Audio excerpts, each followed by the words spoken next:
I'm just making this video in the hopes of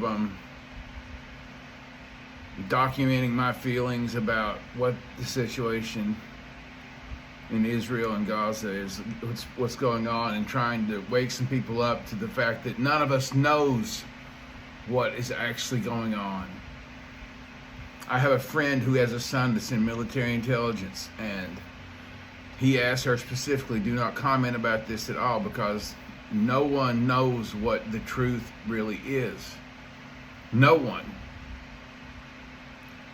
There's so much propaganda going around.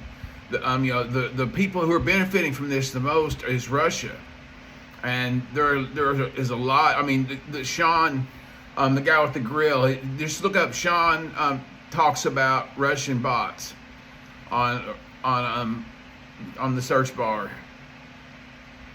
God, I'm thinking I'm on TikTok. Jesus, I forget I'm making this for my YouTube. If you just Google that, if you go to TikTok. But this guy, he analyzed the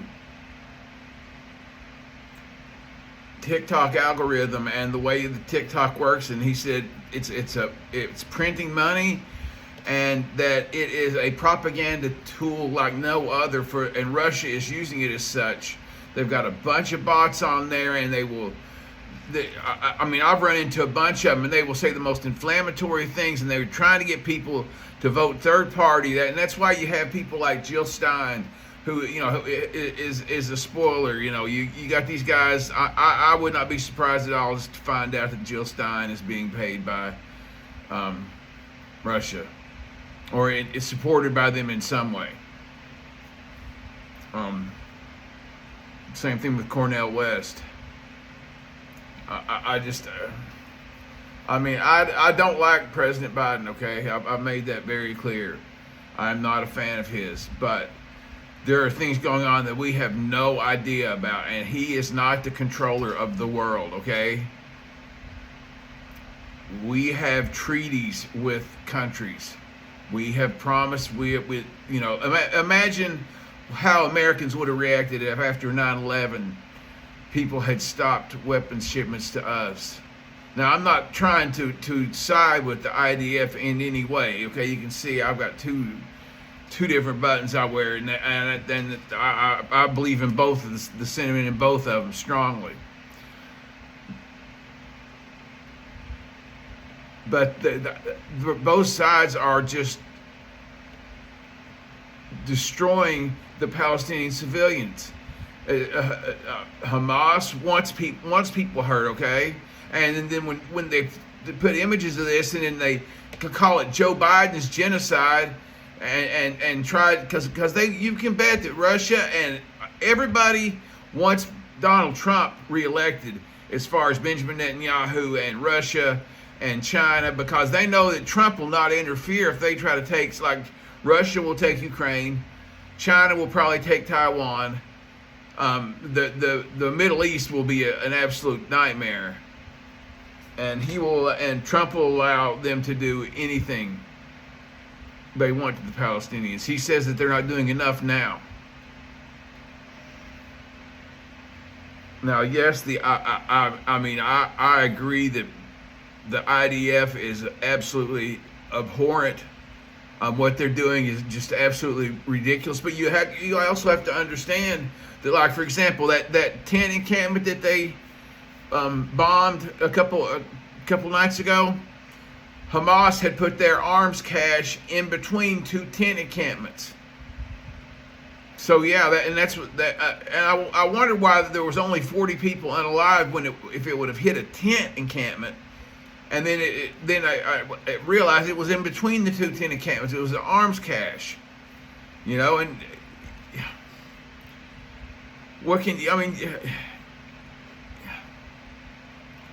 that's Hamas trying to get people hurt. That's the whole point. And the head of Hamas is sitting in Qatar, okay? The head of Hamas and all the main people from Hamas are in Qatar and UAE. They are not anywhere near there, okay? So they're giving these orders, and the head of Hamas came out and said that they were sacrificing women, children, and the elderly in order to get their a revolution. So I believe that Benjamin Netanyahu and the IDF should be completely like that. They should all be tried for war crimes, but so should Hamas. No, you're not going to try. They're not. I mean, Netanyahu, they're never going to get him. He's never going to lead him. But it might affect him. The ICJ. I thought it was very, very hypocritical of Joe Biden to call out the ICC after he applauded them when they brought charges against Vladimir Putin. What's the difference? The difference is that we don't have missiles in Vladimir Putin's country. That's the difference. If you really want to know the truth, that's why we're being so handling with the kid gloves and being so hands off. That is our arms depot in the Middle East. It has been for years, and it's just messed up. It's completely messed up. They are there's a group of people that are in charge who are just absolutely. When they said never again, they meant just Jews. They didn't mean everybody. And I'll say it, okay, they're using the same tactics as the Mustache Man from 80 years ago or 90 years ago. A lot of the same tactics. The dehumanization, oh my God, the starvation,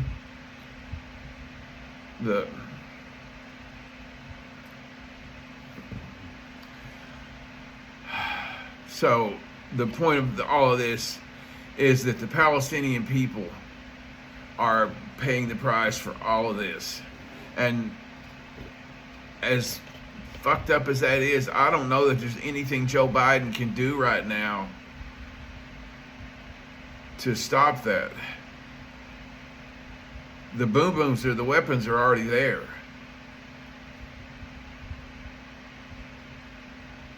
I don't know. I hate seeing civilians done like, but look, there were 50,000 children kidnapped from Ukraine, stolen and taken back to Russia. 50,000. I mean, there's stuff going on in other parts of the world too. It's not just that, and that I guess that's my point, is that, when I look at the presidential race, that's what all this is boiling down to. I see a guy who has said they will have a unified Reich, which is Hitler talk. The guy whose wife said that he kept a book of his speeches on his bedside table, that he would read Hitler's speeches.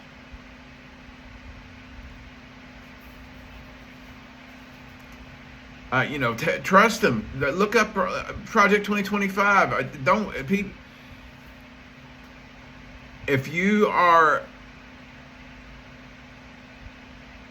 planning on voting like third party or doing a protest vote, please reconsider that. The buyer's remorse you're going to have, because I'm telling you, if Trump gets in office, there will be camps in America.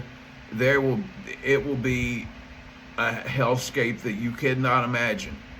I'm telling you. If you think that the LGBTQ are discriminated against now, it will be horrific. We can't let that happen. Joe Biden is just a stop. It's just a stop point to let enough people pass away. And if we give it 4 years, that many more boomers will die, and that many more Gen Z will be able to vote, and Gen Alpha will be able to vote in the next election. And on May 1st, 2020, or 2025, 2024. I'm sorry, that's one of my COVID things that I've got long COVID. But on May 1st, 2024, which is Labor Day of the rest of the world, they changed it in America because they didn't want us to have solidarity with the other workers around the world. But Sean Fain has called for a nationwide strike. And I agree. The general strike, just everybody. And I think that's a great idea. I'm looking forward to it. I'm looking forward to marching on that day. So, just please rethink this. I don't like Joe Biden either, okay? But it is the only way we have of keeping democracy is to vote for him and then immediately keep everybody engaged in politics. That's the problem is I see it, is a lot of people only think about elections when in election years. Well, you need to be thinking about politics. If you're not doing something else, you need to be thinking about politics. It is so important. I guarantee you, every millionaire is thinking about it, and making plans. We need to coalesce, and we need to be voting. If we all voted, if everyone who was eligible to vote that was a leftist would register and vote, we could get a bunch of progressive candidates in, and then make some real changes. Get universal health care. Get breakfast and lunch for every child every day during the school year. Things like that. We could do that, but we got to be patient, and we got to vote wisely. Remember, when you're thinking of politics, don't think of politics like a taxi. You're not going to get exactly to your destination. Think of politics like a bus. You pick the route that goes the closest to where you want to go. In this case, it's the Democratic Party. That's just it. But anyway, free Palestine. Take care of yourselves, and fuck Hamas and fuck the IDF. Free Palestine.